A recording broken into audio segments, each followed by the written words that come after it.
मुझे कहा गया, आप लोगों ने भी देखा होगा कि दीदी यहां सभा की परमिशन देना नहीं चाहती थी। दीदी ने मंच को भी थोड़ा छोटा करवा दिया क्योंकि कम लोग बैठ पाए। दीदी, आप मंच को तो छोटा कर सकती हो, मगर बंगाल के लोगों के दिल में बीजेपी ने जो जगह बनाई है उससे बीजेपी को आप निकाल नहीं सकती।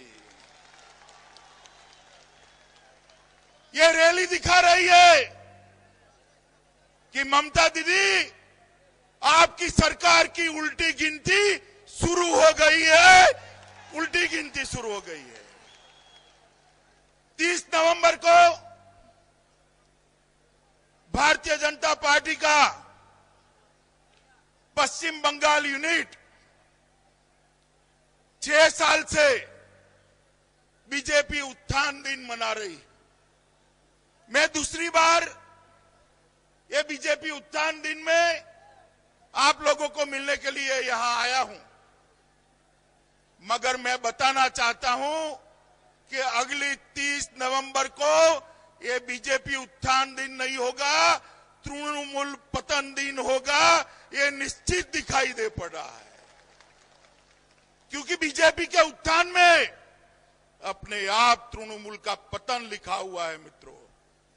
और जो सरकार जन भावनाओं को रोकना चाहती है, जो सरकार जन सैलाब को रोकना चाहती है, वो चाहे किसी की भी सरकार हो, लंबी नहीं चलती। वो सरकारें हमेशा गिरती है। मित्रों, आज जिस मोड़ पर, जिस मौके पर बंगाल आकर रुका है, वो एक ऐतिहासिक मोड़ है। 27 साल के कम्युनिस्टों के शासन को हटाने के बाद बड़ी आशा से लोगों ने तृणमूल कांग्रेस को चुना था और उस दृष्टि से चुना था कि बंगाल का रुका हुआ विकास आगे बढ़ेगा। उस दृष्टि से चुना था कि बंगाल के गांवों के अंदर रोजगारी पहुंचेगी, पीने का पानी पहुंचेगा, विकास के काम पहुंचेंगे। मगर आज 3.5 साल के बाद बंगाल वहीं का वहीं रह गया, कुछ ज्यादा पिछड़ गया। एक अलग प्रकार का शासन बंगाल की जनता अनुभव कर रही है। मित्रों, मैं आज यहां आया हूं, तब कुछ दिन से दिल्ली में देख रहा था, बंगाल के सांसद, तृणमूल के सांसद कभी संसद के अंदर काली शाल ओढ़कर जाते हैं, कभी काला छाता लेकर जाते हैं और वो ब्लैक मनी के विरोध में प्रदर्शन करते हैं।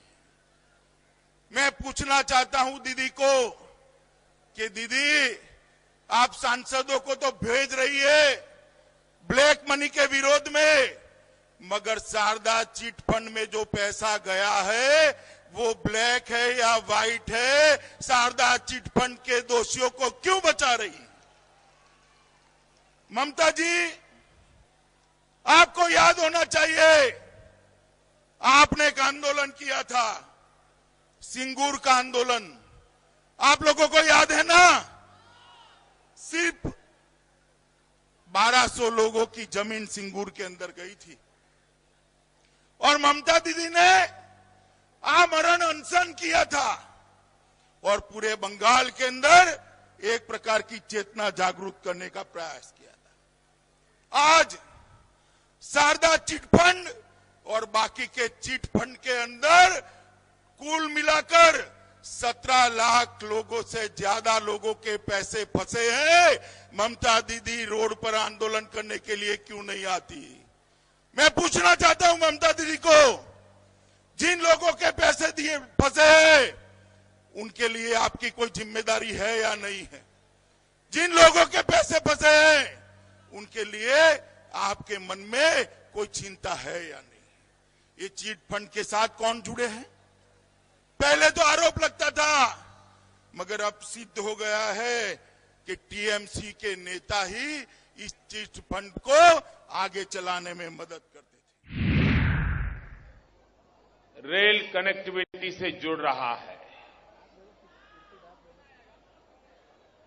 वो अपने आप